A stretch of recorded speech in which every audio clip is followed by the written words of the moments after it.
Website yang cepat diakses itu kunci kesuksesan dalam dunia online. Alamin sih saya. Sampai saat ini tuh masih percaya bahwa website adalah ultimate digital asset. Teman saya nanya, jadi aku bisnis sebagai Instagram di blog terus ya, harus bikin akun baru lagi. Jawabannya apa? Bikin baru lagi. Jawabannya, kalau saya kan jawabannya gini, ya salah siapa lu jualan di platform orang gitu. Website yang bagus itu yang gimana? Nah, itu pertanyaan. Oke. Yang website yang bagus tuh yang pasti nomor satu tuh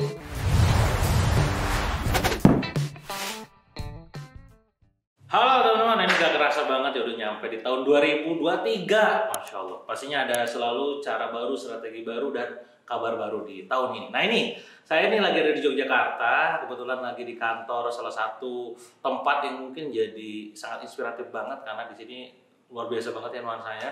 Nah, saya culik langsung orangnya, minjem studio bahasanya untuk kita gali dan Anda pastinya bisa belajar di sini. Jadi buat kalian pengusaha bisa online, kudu nonton sampai beres karena banyak pelajaran yang akan didapat. Nah, di samping saya ini ada Mas Ade. Mas Ade ini adalah salah seorang CEO dari Niaga Hostel. Bajunya kelihatan tuh.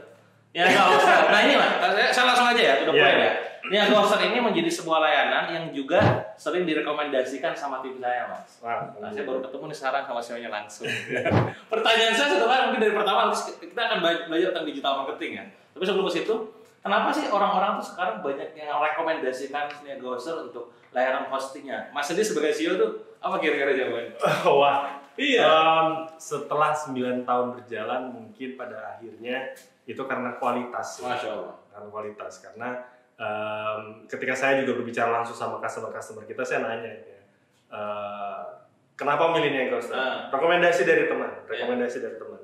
Dan kita tahu kalau rekomendasi itu adalah tingkat pelayanan tertinggi yang bisa kita berikan kepada bisnis gitu. Karena pastinya orang hanya merekomendasikan ketika mereka sendiri itu cukup puas.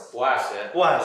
Jarang orang yang merekomendasikan karena nggak puas gitu ya. Nah, jadi alhamdulillah mungkin alasannya yang terbesar adalah mungkin karena begitu kerja keras yang kami lakukan untuk memberikan yang terbaik bagi para pengguna kami. Intinya mereka puas sehingga mau ngomong. Ya, termasuk saya jadi daftar korban sebagai owner yang punya 60 sekian brand kan udah pakai Niaga Hostel aja. Nah, mungkin jadi gini, pertanyaan adalah emang kepuasan yang di deliver itu bentuknya apa? Apakah tadi harga yang murah kah? Atau tadi pelayanan yang juga ramah atau cepat? Saya nggak tahu ya secara hot buttonnya. Nanti di sini juga kita bisa belajar teman-teman bagaimana mendesain sebuah produk. Ya, jadi larisnya bisnis itu, produk itu gak mungkin efek upaya dari marketing doang, pasti ada efek dari value produknya. Nah, dari Niaga Hostel itu apa tuh? Yang deliver. Nah, dibilang sampaikan bahwa karena rekomendasi, karena kepuasan. Tentunya pasti puas itu adanya proses sehingga mereka bisa mendapatkan rasa puas tadi ya. Dan kalau bisa saya menyampaikan, ada 3 hal yang selalu tiga hal yang selalu kita upayakan dalam mendeliver pelayanan kita. Dan ini saya bahasanya yang paling umum aja ya. Mudah, cepat, aman. Mudah, cepat, aman. Mudah dalam hal apanya? Mudah itu kita terapkan dalam berbagai macam. Jadi bukan sesimpel kayak hanya dalam satu sisi aja. Enggak. Mudah. Dalam kita mengkonsep mendeliver suatu layanan, baik itu CS, baik itu proses transaksi, baik itu penggunaan layanannya sendiri, ini harus mudah. Dan ini udah kita wujudkan. Ini yang menjadi brand promise itu tadi gitu ya. Itu yang kita sebut bahwa ya, kita harus mudah. Kita nggak boleh meribetkan. Iya, kita harus mudah. Ibaratnya misalnya contohnya tadi, CS harus mudah untuk diakses. 24 jam, 24/7, 365. Dan customer senangnya mau ngubungin lewat apa yang mudah. Indonesia apalagi ya? Saya nggak tahu ya luar ya. Kalau nggak salah kan Niaga Hostel juga banyak dari luar juga. Ada yang dari luar, iya. Jadi kita memang menerima juga ada request tuh, ada yang bule-bule dari luar negeri itu juga menggunakan layanan kita, nanya layanan kita dan kita sendiri lihat secara database itu memang ada orang luar tuh yang memang mau pasar ke Indonesia, mereka akhirnya pakai Niaga Hostel. Dan pasarnya Indonesia cukup unik karena setahu saya ya pengen dilayani tadi ya. Curhatnya tuh lewat sosmed, lewat chat ya. Betul. Nah, jadi pertama tadi memudahkan itu di segala sisi kita harapkan gitu ya. Jadi kepada seluruh tim itu kita sampaikan tuh harus value mudah itu harus tersampaikan. Menghubungi CS itu mudah, kita sediakan format-format tadi. Bisa dihubungi dengan WhatsApp, dengan berbagai channel dan lain-lainnya. Mudah dalam transaksi, kita sediakan bahkan berbagai macam metode pembayaran. mau dia punya credit card, dia mau bayar lewat minimarket segala macam kita sediakan. Mudah. Oke, mudah. Kata kunci pertama adalah mudah, memudahkan customer ataupun calon customernya. Iya. Oke. Mudah. Calon customer hingga yang return itu tadi juga harus kita mudahkan. Itu semua kita mudahkan. Ketika mereka udah menggunakan layanan itu juga harus memudahkan. Nah, dan mudah tadi itu juga kita berikan edukasi-edukasi juga ya untuk bisa memudahkan mereka lagi untuk mengenali seluruh layanan kita dengan baik. Yang kedua tadi cepat di sini tuh juga bisa diterjemahkan untuk berbagai macam sisi.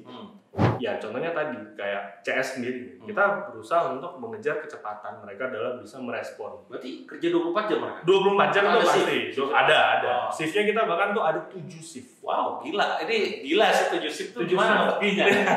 Karena kita melihat kayak seberapa peak hour-nya itu tadi. Kita ada datanya ya?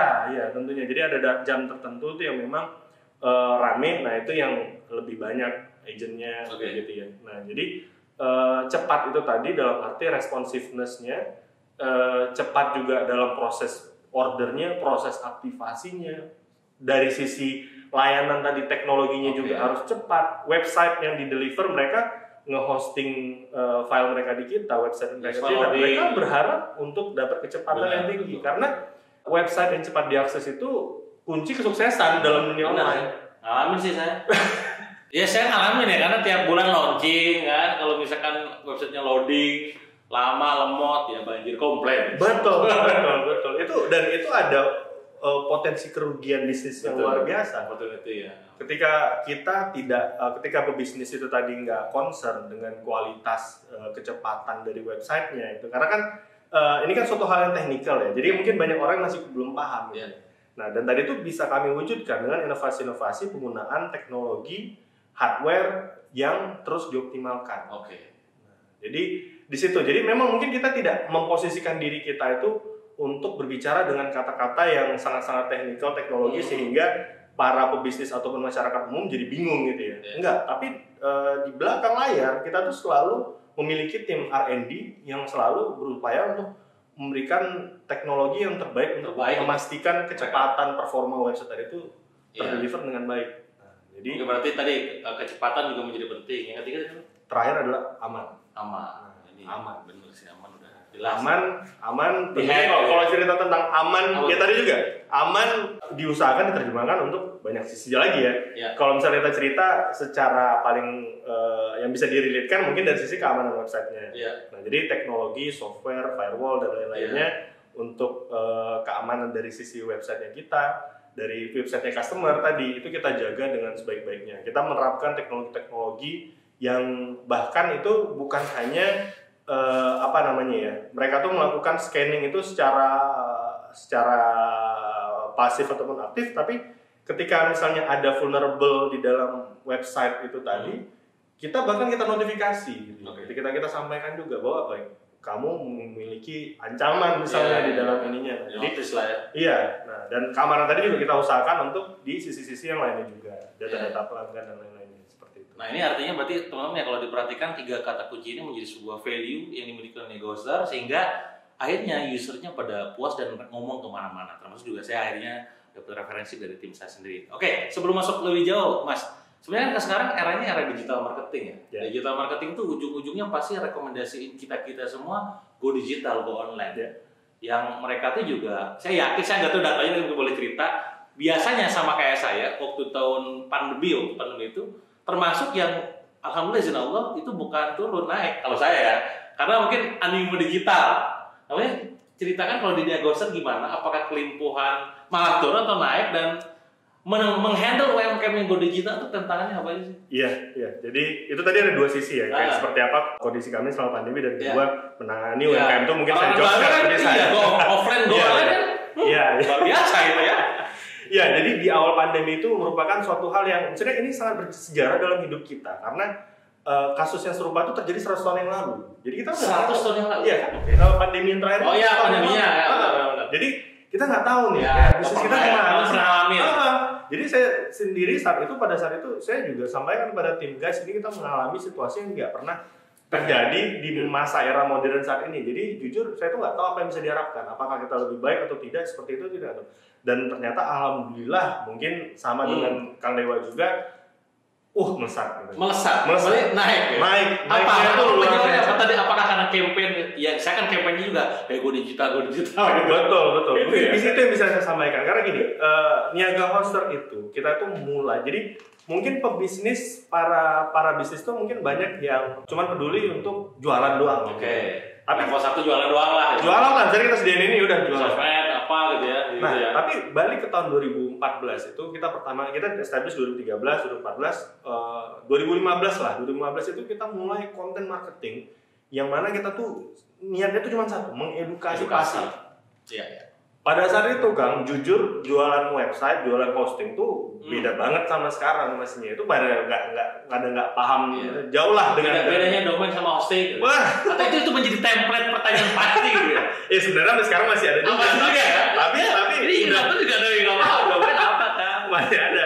Nah, tapi jauh berbeda. Saat ini tuh pemahamannya jauh lebih tinggi. Oke, karena udah teredukasi tadi ya. Iya. Jadi di 2014 itu kita melakukannya dan tujuan kita itu adalah wujud investasi dan wujud kita tuh untuk mengedukasi pasar. Karena kita melihat kayak ini pasar harus diajarin, harus diedukasi tentang pahamnya, cara mempraktekannya, cara menggunakannya gimana, dan itu kita investasi tim, waktu, segala macam effort kita lakukan. Dan bisa saya katakan adalah ketika pandemi kemarin itulah kami benar-benar menuai hasilnya. Masya Allah. Jadi ketika pandemi itu melesat, pada akhirnya mereka kan sadar ya, oke, saya butuh nih, gitu ya, saya butuh.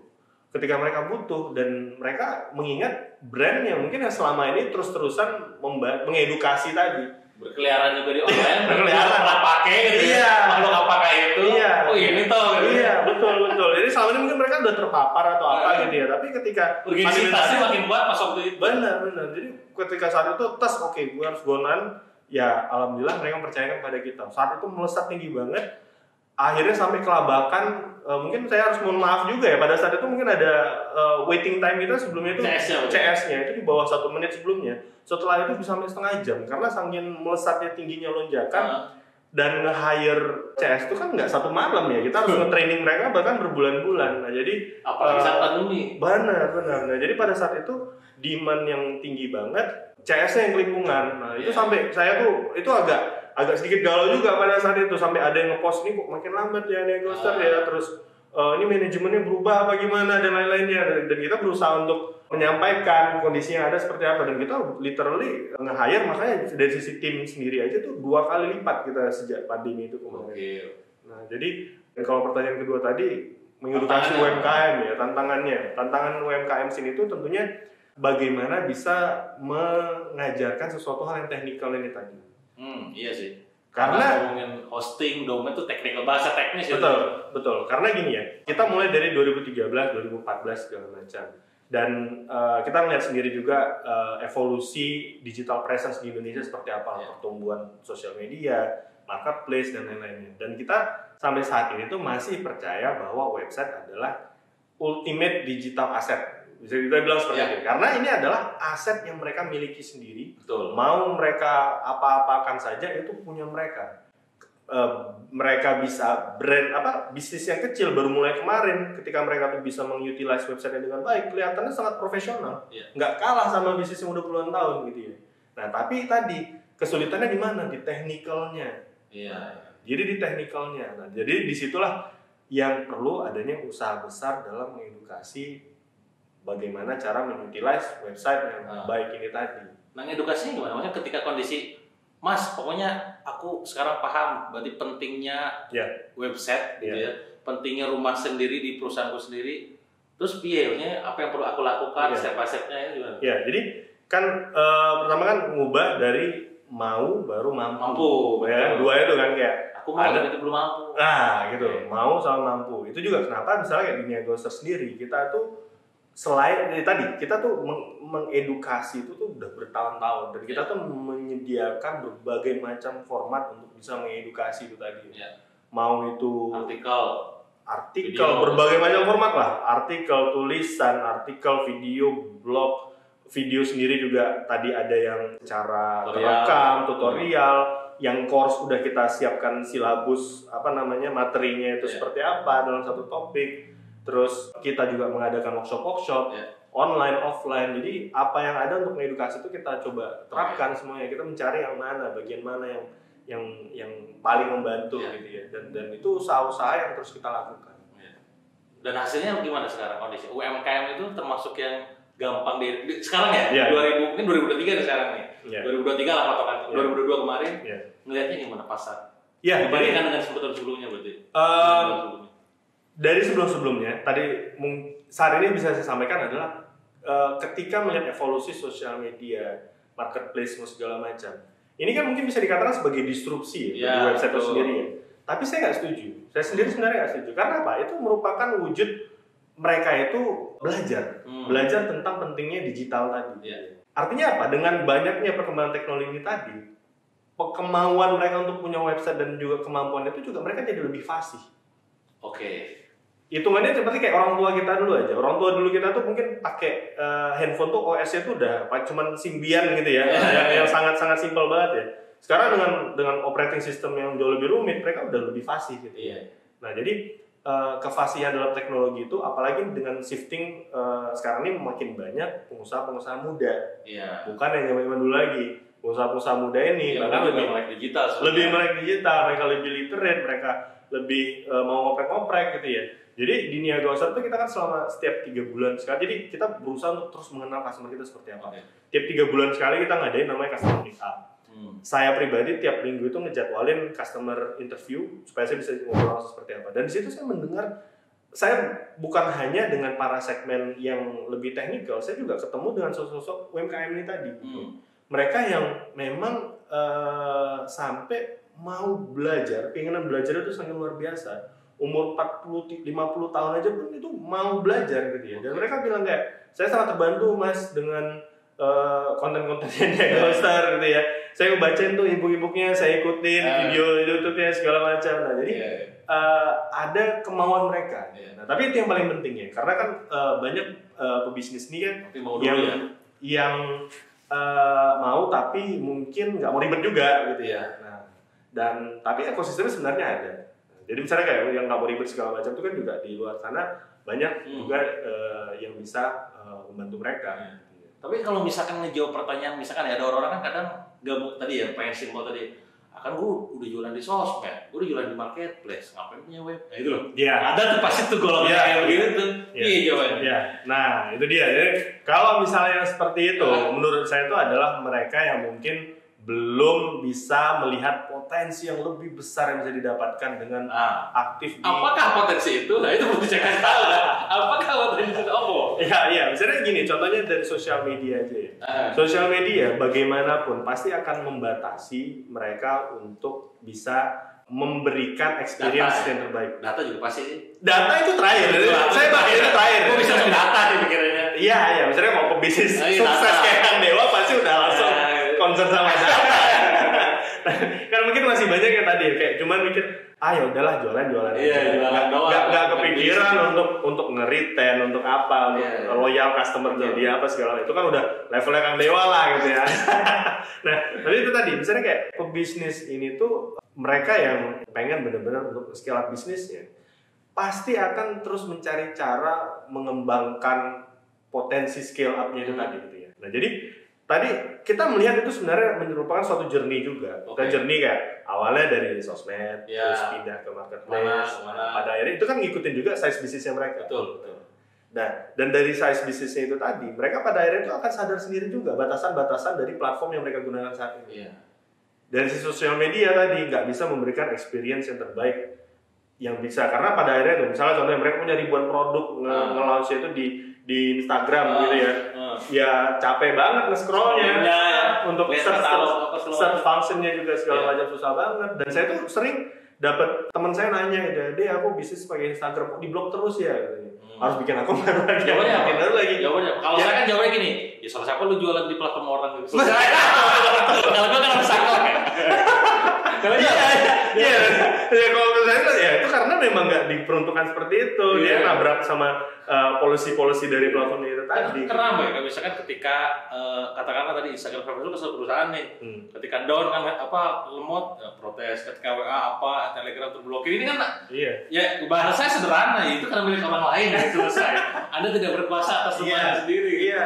Dan itu lagi lebih parah lagi ketika misalnya contohnya kayak di marketplace. Marketplace ini kan populer karena available bagi semua orang dan experience-nya itu udah tercustom gitu, udah tertemplate gitu. Jadi kayak login, check out, orang udah kebentuk juga.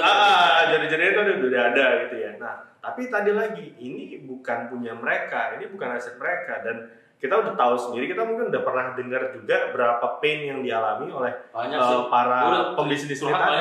Iya, jadi kayak makanya udah ada biaya apa gitu. Biaya lah, margin yang makin rendah, jadi mereka bisa dapetin terus data udah jelas. Data tadi ya, data bukan milik mereka. Dan kemudian persaingan harga juga ke margin lagi tadi gitu ya. Jadi intinya banyak banget kelemahan-kelemahan yang pada akhirnya ini sebenarnya bisa ditutupi dengan memiliki website karena ini menjadi milik mereka, ini menjadi aset digital mereka. Itu tadi saya sampaikan bahwa kita yakin banget bahwa website ini adalah the ultimate digital asset. Karena mereka mau memiliki brand yang seperti apa, mereka bisa menampilkannya dengan kata-kata mereka tadi gitu. Jadi misalnya produk yang sama itu kan harganya bisa naik rendah itu tergantung dengan cara mempresentasikannya gitu ya. Nah, jadi value dari brand itu tadi bisa ditampilkan dengan sangat baik dengan melalui website sendiri ya. Iya. Nah, apalagi kalau misalkan teman-teman mungkin pernah dengar ya, di website itu kan ada yang namanya toko online, ada yang namanya landing page, sales page gitu ya. Ada yang namanya space itu adalah landing page yang memang goalnya adalah untuk dapetin database. Nah, ini kalau misalkan sampai ke arah situ itu powerful banget penggunaannya ya. Benar. Apalagi mungkin pernah nggak denger mungkin ada yang curhat gitu ya, siapapun lah customer atau apa, ada yang dia jualan pakai landing page doang, satu halaman gini, apa.com misalnya namanya.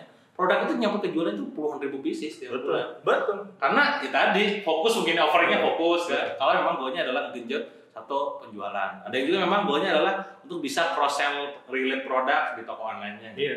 Itu saya yakin di Niagosan juga itu bisa ada begitu ya. Maksudnya dalam artian customer itu ada yang beli domain hostingnya itu karena untuk kepentingan landing page. Oh iya. Online. Untuk itu. Karena tadi hosting tadi bisa dipakai untuk apa? Apapun. Iya. Nah, ini tantangannya adalah apakah teman-teman sejauh ini udah memahami tentang pentingnya website itu sendiri dan nanti ketika Kang gua penting paham nih. Nah, pakainya apa? Nah, itu mungkin juga edukasi kan banyak juga ya. Iya. Dia bosan kan? Iya. Mulai ebook nanti mungkin saya juga di kolom komen sama di deskripsi ebook yang bisa di-download ataupun ada kayak edukasi-edukasi yang silakan dicek gitu ya. Nah, saya sama ini juga Mas. Berarti apakah bisa kita buat kesimpulan kayak begini? Artinya mereka yang berpikir sebagai pebisnis itu gak akan mikirin cuma sekedar jualan hanya hari ini saja. Artinya jualan tok gitu ya. Mungkin yang jualan itu kayak tadi jualan di sosmed gitu ya, di MP gitu kan. Tapi kalau pebisnis ya mikir tentang jangka panjangnya, experience tadi, terus juga tentang data gitu. Betul. Nah, maka the next level setelah penjual adalah pebisnis. Betul. Maka bisa dikatakan juga ya kalau lu pebisnis ya lu harus punya rumah lu sendiri, sendiri gitu ya. Nah, sekarang kalau misalkan ngelihat kondisi di 2013 nih, Animo udah 2023 atau 2023 kan Animo udah pada ngomong tuh udah gua tahu dah gua perlu pakai website gitu ya.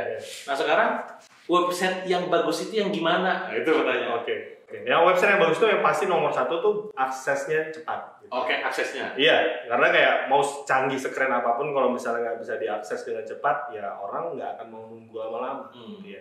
Ini udah sangat terbantu dengan teknologi dengan network jaringan internet di Indonesia udah makin membaik ya. Pasti kan jauh. Iya benar tuh. Kan segala macam tuh udah jauh banget. Dulu kan susah. Sekarang ada. Iya, dan itu makin cepat ya. Nah, gitu pun masih bisa juga website itu lemot gitu ya dengan teknologi hosting yang nggak baik ataupun dengan cara development website yang kurang tepat, yang nggak teroptimal, nah itu jadi lambat. Nah itu yang pantangan nomor satu. Karena kalau misalnya kita juga kan berharap nih traffic yang paling kita kejar itu kan sebenarnya dari Google ya. Nah, supaya bisa website itu muncul di Google ketika orang nge-search apapun ada di situ. Dan kecepatan tadi itu menjadi salah satu itu faktor terpenting bahkan ketika mau di ranking di Google itu tadi. Idealnya berapa? Kecepatan tuh maksudnya kayak nggak boleh komplek. Nah itu berapa detik? Nggak boleh lebih lama dari 3 detik. Oh gitu ya, kalau Iya. berarti kalau udah 30 detik kesesuaian itu ya. Betul. Oh, itu Ya nggak bisa. Oke. Nah yang kedua itu secara tampilan. Secara tampilan. Oke. Kan wajib itu tampilan itu harus bisa sebutannya mobile friendly. Responsif, user friendly, responsive, bisa kayak gitu ya. Responsif ini dia misalnya dia bisa diakses dengan gambarnya, semua informasi itu bisa dibaca dengan jelas, bisa berinteraksi dengan jelas di layar apapun. Oke, dibuka dari laptop, dibuka dari tablet atau dari handphone gini, bisa. Oke, terus yang ketiga, ini tadi cerita tentang website yang sukses ya. Ya, websitenya. Iya, website yang sukses. Jadi yang ketiga, ini yang menurut saya ini masih kesalahan pada umum banget yang saya lihat. Apa tuh? Yaitu kurangnya CTA bahasanya. Call to action. Kurang. Jadi kayak dia nggak ngeletakin tombol WhatsApp, dia nggak ngeletakin nomor handphone yang bisa dihubungi, alamat yang jelas, nge-embed map location-nya segala macam. Nah itu, jadi kayak sesimpel nambahin link kayak itu ada nomor telepon bisa diklik langsung nyambut ke telepon, tombol WA-nya itu bekerja segala macam itu penting banget. Dan itu diedukasi juga berarti di Indonesia. Oh iya kan? Bagaimana cara? Gini, bagaimana cara membuat landing page yang konversi tinggi? Iya. Ada juga ya? Iya. Mana? Iya. Jadi kan kita tuh bukan cuman mau website. Kita bukan cuman mau user kita tuh punya website, tapi kita mau mereka memiliki website yang memang itu menjadi sales channelnya mereka. Betul. Bisa converting bagi mereka. Dapat sales buat dia juga maksudnya. Iya. Karena misalnya untuk apa cuma website cuma punya sekedar website aja. Enggak dong. Itu harus menjadi channel baru, bahkan yang kalau bisa paling utama jadinya nanti. Yang bisa ngasilin konversi paling banyak. Oke, itu catat ya teman-teman ya, catat di konten banget buat website. Anda harus begitu checklistnya tuh ya. Iya. Kalau misalkan ngeliat tren 2023, apa sih yang perlu diperhatikan di tahun ini? 2023, apa sih yang lagi rame nih? Apa mungkin dapat bocoran-bocoran data-data kan saya nggak tahu ya. Iya. Nah tadi ya, secara tampilan semua segala macam, yang pasti tadi harus memulai dulu ya. Itu yang nomor satu lah. Misalnya kayak kalau nggak memulai website tadi ya, nggak akan relate apa yang mau saya sampaikan juga. Dan tadi 3 hal utama tadi itu wajib banget ditampilkan. Dan setelah itu memang itu banyak banget, itu ada yang namanya tuh kita sebutnya itu agak bahasa rumit itu A/B testing bahasanya. A/B testing. Iya. A/B testing itu jadi ibaratnya kita tuh melakukan perubahan testing. Betul. Kita testing. Misalnya ibaratnya kita ngeletakin produk di atas judul headline-nya apa? Bener. Judul apa semua segala macam. Nah, jadi website-nya itu harus evolving. Harus berevolusi gitu. Kita terus mencari cara yang mana yang paling bekerja. Nggak bisa kita hanya berharap ya itu aja udah selesai gitu ya. Selesai udahlah gitu aja. Nah ini yang harus kita coba kayak banner yang paling tepat seperti apa, tadi title, headline dan lain-lainnya, produk mana yang mau di highlight dan segala macam. Sehingga kita benar-benar mendapatkan poin yang paling optimal gitu ya. Harus sales juga pasti ya? Pastinya, harusnya nggak sales juga tadi jadinya. Nah jadi optimasi A/B testing itu tadi yang saya lihat tuh masih memang belum orang lakukan. Jarang. Itu bisnis besar gitu ya. Biasanya apa? Yang menghalangi mereka akhirnya mereka tidak melakukan itu. Ya karena tidak pahaman tadi. Berarti lebih ke edukasi lagi. Betul. Oke. Artinya tentang A/B testing perlu coba, mungkin bisa di scale up kalau misalkan nggak dites dulu. Bisa menemukan formulasi yang bisa di scale maksudnya. Apalagi? Betul. Ya dari situ baru kemudian pada akhirnya tentunya kita berusaha untuk mendatangkan traffic ya. Jadi website itu adalah bagian dari ekosistem. Saya nggak bisa bilang kayak udah website aja cukup, nggak bisa. Karena harus ada yang lain-lain juga. Harus dong. Jadi ya kita tuh namanya digital marketing tuh ya itu suatu ekosistem yang saling mensupport satu sama lainnya. Nah jadi kita berharap memang konversi utama semua segala macam harus masuk ke website supaya bisa menciptakan experience yang baik itu tadi. Tapi jangan lupa memang ya funnel-funnel yang lain itu juga terus harus dioptimalkan, itu harus tetap ada gitu ya. Sehingga trafficnya tadi datang, pada akhirnya kebangun lagi traffic yang besar di website-nya naik ke atas, jadi makin populer jadinya. Artinya kuasai sumber traffic, jangan sampai cuma mempercantik website doang, tapi trafficnya nggak ada. Betul, Pak. Apalagi terakhir mungkin. Itu aja sih dari saya. Nah, Mas juga kan gini ya, kalau bicara masalah tadi tuh UMKM kan kadang mereka butuh yang namanya aman, butuh yang mudah, butuh yang cepat. Tapi biasanya bagi pemula yang ngomong nih, gue ya kalau bisa ngeluarin duit lebih dikit, nggak perlu sebuah mahal gitu kan. Karena kan gue buat budget iklan, beli ini beli itu. Nah, maksudnya dari Negoser sendiri, secara hosting itu, offeringnya nih ya, bisa ngasih spesial tuh teman-teman. Oh bisa. Diskon 30%, 50% itu lebih gede. Oh lebih gede kan? Sekarang ini kita 75%. Wah asik. 75. 75%. 75%. Masya Allah nih. Ini 75%. apa aja untuk produk mana aja nih? Untuk yang unlimited hosting, Oke. nah itu kita berikan 75%. Benar ya? Benar dong. Silakan ya. Gua ngecek. Ntar saya ngecek dulu tim affiliate bikinin. Oh iya. Oke, buat teman-teman semua nanti yang sekiranya pengen mencoba untuk layanannya di Niaga Hosting untuk hostingnya, nanti cek aja di pin komen ataupun deskripsi sesuai dengan janji Mas Ade tadi berapa persen? 75% dan tambahan lagi nih. Apa? Gua demen ya gitu. Untuk kuponnya nanti ada tambahan lagi. Apa? Ya tambahan berapa? Apa? Ini berapa? Kita tambahin. Gue kayak Kita tambahin 10%. 10%. Oke, plus nanti lah kita cek juga, nanti cek aja di penawarannya ya, kita kasih lebih buat teman-teman semua, intinya buat terbaik untuk support UMKM Indonesia ya. Siap. Closing statement mungkin Mas untuk Ya, UMKM. jadi di 2023 ini saya mendengar banyak sekali kayak dibilang ada ekonomi yang tidak berkualitas dan segala macam ya. Itu yang bisa dibikin cukup menakutkan gitu ya. Tapi saya merasa yang namanya bisnis itu mau tahun apapun kita harus selalu memiliki semangat yang sama. Ya. Semangatnya itu adalah untuk terus memajukan layanan kita, terus bekerja keras untuk bisa memberikan dampak bukan hanya kepada tim kita sendiri tapi juga kepada para customer-customer kita. Dan saran saya di sini kepada para pebisnis, para pelaku bisnis untuk terus mau belajar, untuk terus mau belajar, mencari cara untuk kita supaya scale up bisnis kita, gitu ya. Kita nggak hanya nyaman dengan kondisi saat ini aja, tapi kita tuh harus mau bereksperimen, kita harus mau belajar, kita harus mau bereksperimen, kita harus berusaha sebaik-baiknya gimana caranya untuk kita bisa ngembangin bisnis kita tuh jauh lebih besar lagi, mencari channel-channel baru, mengoptimalkan layanan yang ada, memuaskan pelanggan yang sudah ada. Nah, jadi saya berharap kepada para teman-teman sekalian di sini penonton untuk terus semangat untuk belajar dan juga bekerja keras agar bisa memberikan yang terbaik bagi para pelanggan teman-teman sekalian. Dan ya tetap semangat, tetap semangat. Dan mari kita raih kesuksesan di 2023. Wih, mantap. Ingat ya, terus belajar dan ingat kudu action. Jelas. Cuma belajar doang nggak action. Termasuk amankan pencet link yang ada di pilihin komen sama deskripsi, dapetin tuh tadi ya 70% diskon plus amazing value lainnya. Silakan.